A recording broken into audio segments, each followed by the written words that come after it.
around the year 2017, Nigeria put together what they call a national infrastructure and, of course, industrialization plan, which was meant to transform the entire industrial sector of Nigeria. It is doubtful, if we look at what's on ground, whether this has happened. In fact, many people will argue that we haven't seen much happening in the way of industrialization. What exactly is industrialization? At what point do we say Nigeria is truly industrializing? Perhaps it will be at the point where we're able to produce those things that we need for ourselves rather than import almost everything that we use in our country. Perhaps it's at the point at which we add value to all those raw materials and raw goods and services and natural resources that we produce. And indeed, if we were really industrialized, the subject of jobs, availability, and quality jobs, indeed, will no longer be on the table. The new government of Bola Ahmed Tinubu has said that, look, I would not only pay minimum wage, I will pay living wages to people. That means that the government envisages a buzz in the economy in terms of industrialization, perhaps like we've never seen before. This is a very important matter to people and something that's close to everybody's heart, from government to households to individuals. And of course, joining us today to discuss this is the economist and entrepreneur, Mr. Paul Alaje. Welcome, Paul, once again. Thank you so very much for having me. Yeah, so you heard the background that I've laid. Sometimes we get blindsided by all the issues of the day. For example, what is happening in fuel, what's happening in Naira. We kind of miss the real picture, that what we need to be doing now is actually to industrialize, to be able to move our country up so that when we're exporting goods that have good value, we'll be able to accrete to our reserves, for example. And there's nothing wrong if at some point in time we think of revaluing the Naira, for example, to be stronger. Because indeed the government of the day did promise that they were going to make the Naira stronger. It may be a bit of a medium to long-term strategy, but for that to happen, the industries must work. You are an entrepreneur, and I know, a few of the sectors that you have dealt in. I think you're in the agri sector, perhaps adding value. You have a rice mill somewhere. Perhaps you're in other sectors. I know you're in the advertising sector, which is a service sector, among other sectors. What is going on with industrialization in this country? Is it that we are never going to be able to industrialize as a country, or perhaps we should believe those conspiracy theories that says that we have been nailed to the ground and we will only blow grammar, as we say, quote and unquote, around the subject without actually getting anything done? Thank you so very much for having me. The only books, when this world was going to start, at least the two only books I've read, the first thing the creator did was light. As a matter of fact, why I'm able to speak to you today, and those that are watching us now, and those that will watch us even in the future, why they will be able, the ability to watch us will be because they have energy. Energy means they can open their eyes, they can carry their hands, they can smile, they can clap, they can say what you guys are saying is not correct, they can say what you are saying is correct. Energy. Now here is it. The largest country in the Americans, North America, is the United States in terms of economy, in terms of population. In South America is Brazil in terms of population, in terms of economy. In west part of Europe is Germany in terms of population, in terms of economy.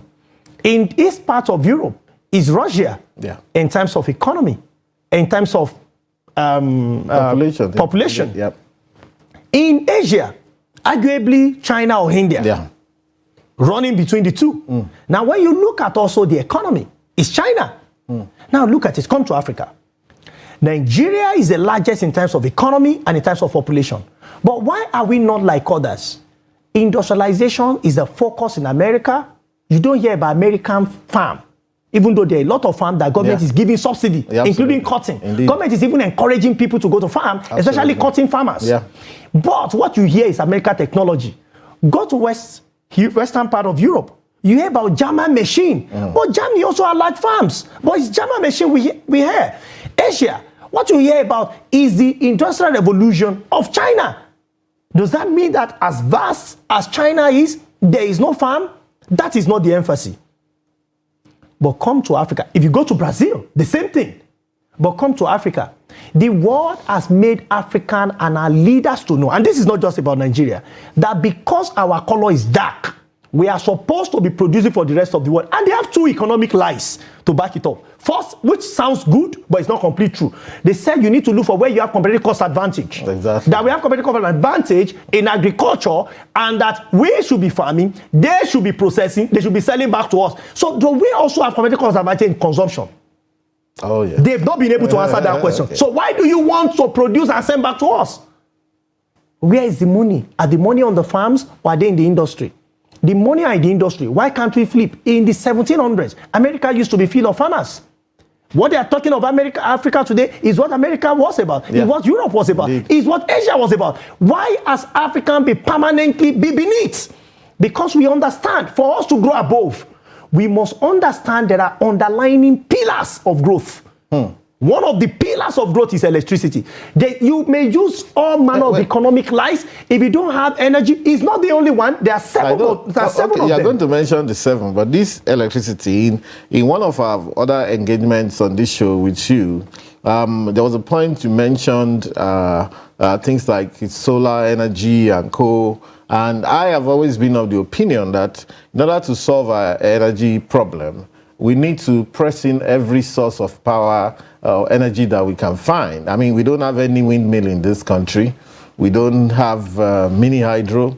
Apart from River Niger and Benue, Kainji Dam and all of that, you know, Chiroro, major dams like that. We have other rivers that could be, you know, and even smaller rivers than even the Ashejire and Co. Yes. You know, smaller rivers that are what they call mini hydros. Yeah, mini hydro. So I think that one of our biggest problems may be that this whole idea of a massive national grid that is dispensing power from federal to state to local government to village, and then it just peters out at some point and fails. When indeed I have been of the opinion that university students, polytechnic students are the ones that should power the villages around them, experimentally. So you have 300 electrical engineering, go to the village near you. What can you do for them? Experimentally, that's your project. Rather than these projects we write that sometimes they dump inside the dumping ground because nobody uses them. Archives of universities. I've seen them dump in the dustbin. I've seen them dumped outside in dustbin. Anybody can even Google it. It's there. Those blue bound stuff that we used to do. Nobody reads them. You get your A or you get your B or that's the end of it. Nobody can. So why don't we have a scenario where we do, and this could reposition the universities as problem solvers. Money-making machine. Beyond all of this argument of should they pay, should they not pay, ASU is dragging, they owe us this, come on. We seem to have, perhaps, instead of power, maybe we should be talking of the power of knowledge and the fact that we haven't used the power of knowledge. So it's very important that you have mentioned the centrality of power to industrialization. And indeed, what Nigeria launched in 2017 thereabout was Nigeria Industrial Revolution Plan or something of that sort. We haven't seen any revolution. Because we're still here complaining, and we haven't seen revolution in power, we haven't seen revolution in the industry. But perhaps we want to elaborate on that and also give us the 6 other pillars, or as many of the pillars as you can remember. Okay, so why we have not seen some of the things that government have said we'll see in 2017 was because you cannot have a baby without pregnancy. I don't know if technology has been able to solve that, but you must incubate for a while, either inside a woman or in a machine, before you can have a baby in the real sense. So we were just hoping that solution will come without providing the ingredient for that development. And I've said, just to buttress what you said, it's your opinion. What I've said in the media space and in the public space is that we want to carry the load of the entire world. What does that mean? All the states, we want them to have power at the same time. We want to distribute. We want to do, everybody must come on grid. Yes. But with all this load we are carrying, we are standing on one leg. I was in an interview a couple of weeks back, and I was telling the interviewer, the journalist, that, you see, we need to find star states. There's nothing that is wrong with that. Federal government, leave Lagos alone. All the infrastructure you have in Lagos could be valued. That could be converted to your shares. Now, you will not have Eco Electric, or you don't need those ones. How many sources of power can we have in Lagos? And you say for Lagos alone, we want to distribute, not to generate. We want to distribute 50,000 megawatts. You can add Ogun, because that is the state that encapsulates Lagos. And say, Lagos and Ogun, we want to give you 50,000 megawatts. Do you have the capacity to consume it? Okay, what you have capacity for is 30. We will not waste power. We give you 30 before we go to Oyo. So, but let's start with Lagos State as the core state where you have most of your demand. Is the urban of the urban. And you have industry, you have sector, you have manufacturing. You see Dangote refinery. Okay, Dangote, with your refinery, what kind of power can we generate from there? Can you give us 5,000? Can we give us 2,000? Already with what we have in some parts around Lagos, we want to isolate these states. We need power supply to be available. Now, people can invest in it. Don't give power to those who are cronies or friends of government. Those who want to do genuine business, who have succeeded outside of this environment, they have experience and they have their money. They come, they invest, and it grows. Now, the source may not only be via hydro. The source could be via solar. It could be even buying generating plants that can carry a district, a local government, if that exists. What is important is that we want power with the least emission. The least possible emission for the best power supply. So whatever, if you go to states where they have sun, I saw something in Castina that could be turbine with wind. With my very highs, those equipment were down, they fell.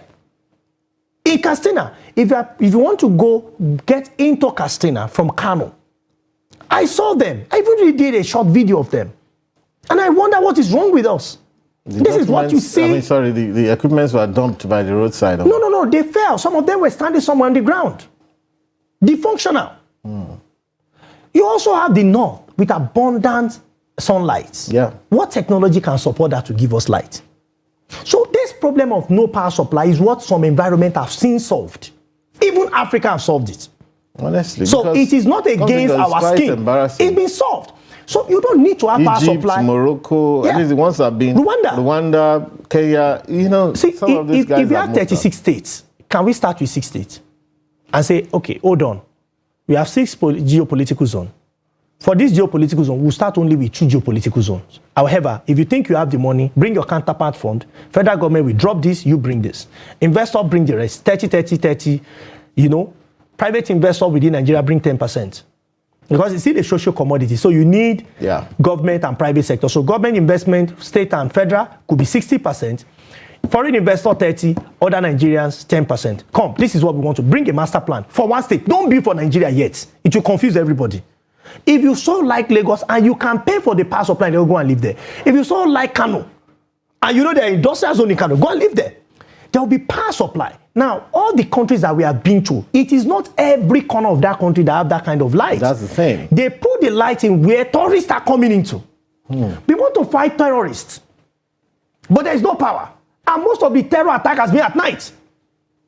Again, we want to crash unemployment. What we don't know is that to reduce unemployment by 1/3 is just give power. Because in Nigeria, once it's 8 p.m., you believe it's time to sleep. Meanwhile, that is the time for businesses to open in some other countries. Even in Africa. So if 24/7 economy in Africa. To expand your production possibility or to go at part to your production possibility and improve your growth, we are talking of double-digit growth. Yeah. I think we try to get to double digits in the early 2000s once or twice. Since that time, it has been single digits. But this economy, to compare to the rest of the world, needs to be on double digit growth from 10 to about 25%, for a minimum of 20 years. And no economy can survive on just 12 hours economy. I mean, which is what we are running on. I want you to hold your thoughts. We'll take a short break and then we'll be right back to continue the discussion.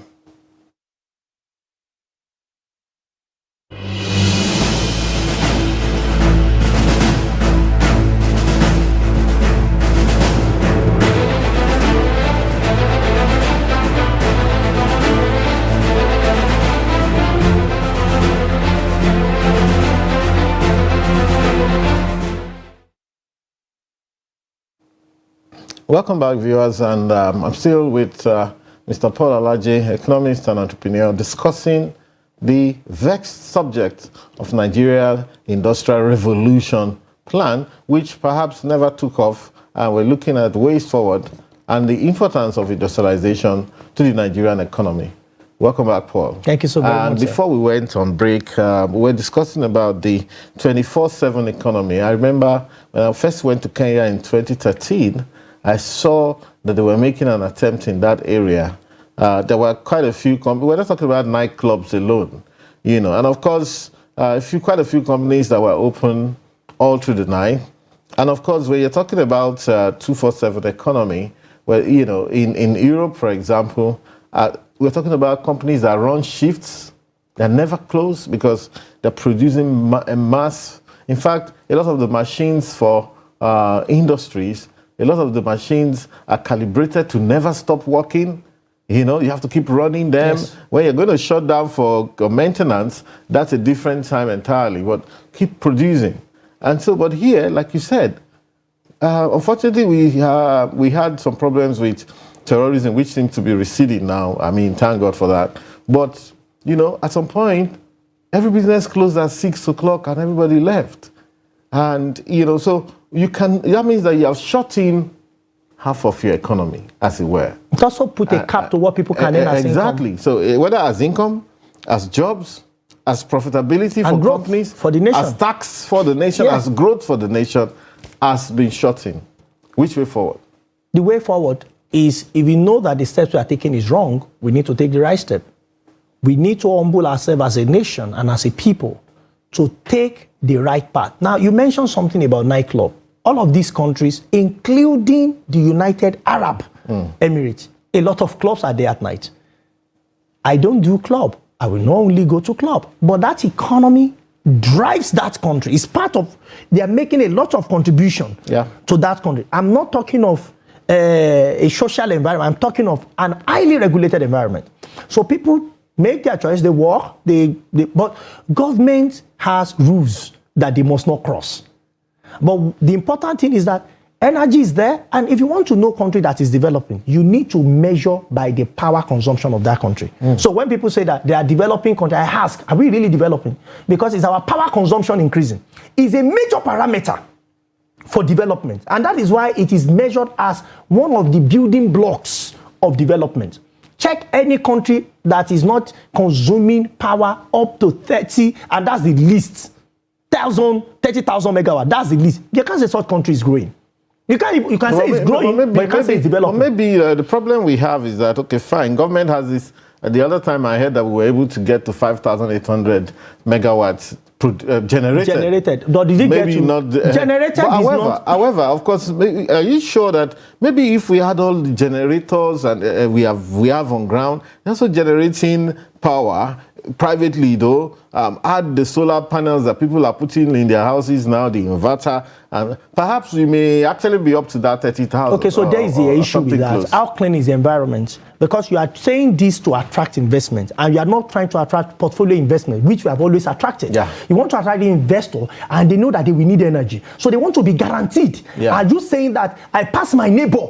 Is what investors should look at. I'm just looking so about in terms of the statistics. I'm happy Nigerian government will avoid such conversation. Per capita consumption of energy. But before you get to per capita, what is the methodology for measuring the gross? That is why it's better to say state government give us output, local government give us output, district give us output, because it is central in nature. So when an investor is coming and say, I want to come and manufacture mobile phones in Nigeria, I might guarantee power supply. Don't worry. You'll be paying directly to this. Your power can never go off.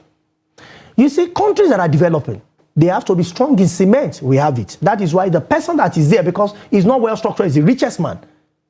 Not just in Nigeria, arguably in Africa also. The next is steel.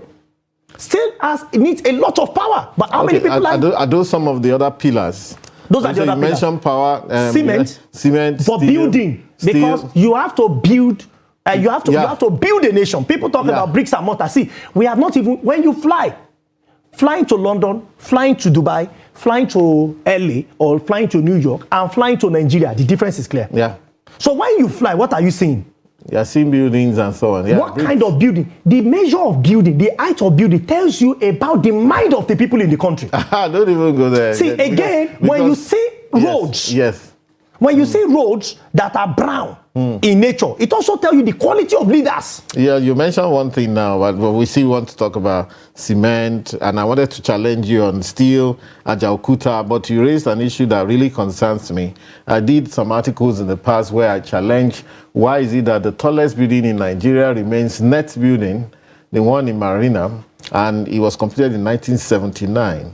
And since 1979 today, nobody has thought about anything taller. Mind. Just a second. And also, I took it in another writing to Southwest, realized that the tallest building in the southwest of Nigeria, Sans Lagos, is Cocoa House, completed in 1965.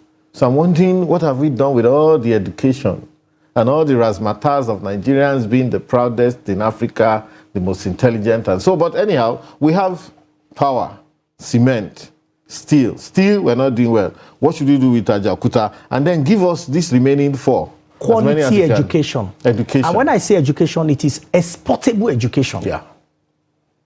Not that our people, we go and import education by traveling out. We can export education. Quality healthcare. There used to be a time that foreigners used to come to Nigerian universities, or not anymore.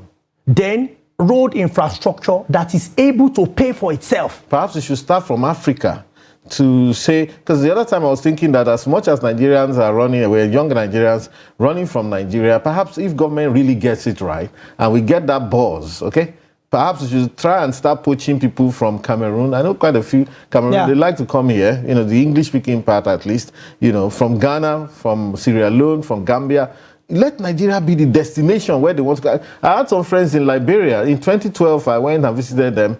They see Nigeria, even as at that time, perhaps even up to now, they see Nigeria like United States. Yes. And they were telling me, please, they want me to give them letters of invitation to come and visit Nigeria. We have smart people there. But Nigeria should also say that whatever it is we need to feel, where we can't have the local expertise, let us also create a buzz and get people from all of those places. What will tourists be coming to check? During NSAS, the areas that we all talk about, come to Nigeria, we have Tinapa, we have Ogudu, it was completely looted. Well, you know, completely destroyed. Very unfortunate, but hopefully we can move ahead of that. It's a huge concern, but let's leave that out of the conversation. So we have given us almost 5 or 6 of those. I've given power, which is central, yes. Cement and steel. Number 3, I talk about exportable education, which means what we are allocating to education is not, then health. What we are allocating to health is also very low. Then you talk about quality governance devoid of corruption and injustice. That is why no matter where you see all of this, the entrepreneur of government, that is, the leaders of states, of nationals, federal, must be willing to combine all of these factors correctly. If they don't, then you need population management. There are many other ones, but these are key pillars. You know, in a building, you have columns. You also have other pillars. Now, when you have, what's it called, population management, we are not saying that Nigeria should not grow in population again, but we are asking, with the population we have, by 11:59 p.m. today, 60,000 new individuals will join our population. That's one day. By 2050, the population will be 400 million. We now go back to the beginning, where I start from. Where are they going to live? Which hospital? Which school are they going to go? Who will govern them? Which job are they going to have? Because then the new ones is access to internet. Yeah. Because they are now more than 7. Traditionally, there are 7 pillars. But in the new age, the number keeps growing. Are people free? So you now need to choose the kind of economy. Economy where talents are free to grow, or economy that is completely managed by government. So government must now provide all of these things for people. Or you are allowing talent to grow. So you cannot grow an economy by saying today you want to be a planned economy in terms of socialism, or tomorrow you now want to do free market, or you are somewhere in between. People must have direction. People must know what they want. There must be clarity as to what government wants to achieve, so that our young men and women can stay in their villages will be what some people call their towns. And they produce because there is power. They export. The export may go through Lagos border to the rest of the world. And when they ask, where is this coming from? It's somewhere in Arkila. It's somewhere in Akankpa. It doesn't have to be Lagos or Abuja or Port Harcourt. Two things. But they are able to produce and move forward from there. Two things, Paul. There's a professor friend of mine who I've also invited to these sessions, though he's based in Germany, sometimes ex-Oxford University. Richard Werner is his name. And he talks about the German economy and how SMEs, what they call small companies, what they do is rather than build large machines that massive industries use, they have a way of building a small prototype, which they use, and they're engaged in the export market as well, which most of our MSMEs here, they can't begin to go in that direction, because they can't. I mean, I have a printing press somewhere, and there's what they call the cord machine. And if you want to buy a cord machine today, you're probably buying a 1984 cord machine. Yes. For very few people can afford the latest one. They perhaps maybe £1 billion for it to buy that. Imagine we're using 1984 machine, 1992 machines, and so on. So that's, I want to look at that. I want to also look in terms of industrialization, and we have just a minute left. In terms of industrialization, I'm worried. I think we deindustrialized. There was a time we got to that point, all of those Isolo area and all of these industrial clusters around the country. And then, was it a succession problem? Was it that the people who were running them got tired? Or what happened? A lot happened to them. As a producer and manufacturer myself, you have to battle with energy, power supply. You also have to battle with people who don't have faith in the country. So they don't mind whether I succeed or not. If you have a rice mill and you have people coming, they are well paid. At least what the industry, what the market is dictating for their pay.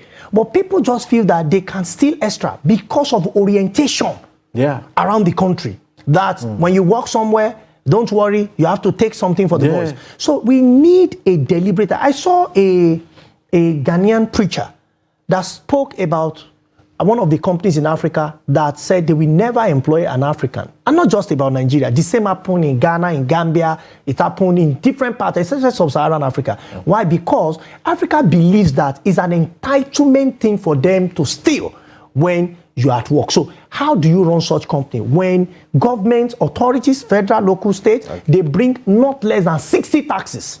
Okay. You. You now need maintenance. Those who have capacity to run maintenance for you have traveled out. Fantastic. How do you run such company? Again, when the children of these people are coming or the other people are coming, they are not thinking of sustainability of building a business. Exactly. The new thinking is that, no, I have to do my own. And that all of those are fine. But the technology to run is even going on. So you want to buy spare parts, there's new technology. How do you run it? Too many challenges for businesses to grow. Too many moving parts. Again, government may even decide to open border against your business, and you need to compete with them. I think you have to compile a compendium. This last sentence you just made, we need a compendium to discuss it in another forum, and I hope that you'll be able to oblige us. Thank you very much. Thank you so very much for having me. And thank you very much, viewers. We've run way out of time. See you next week.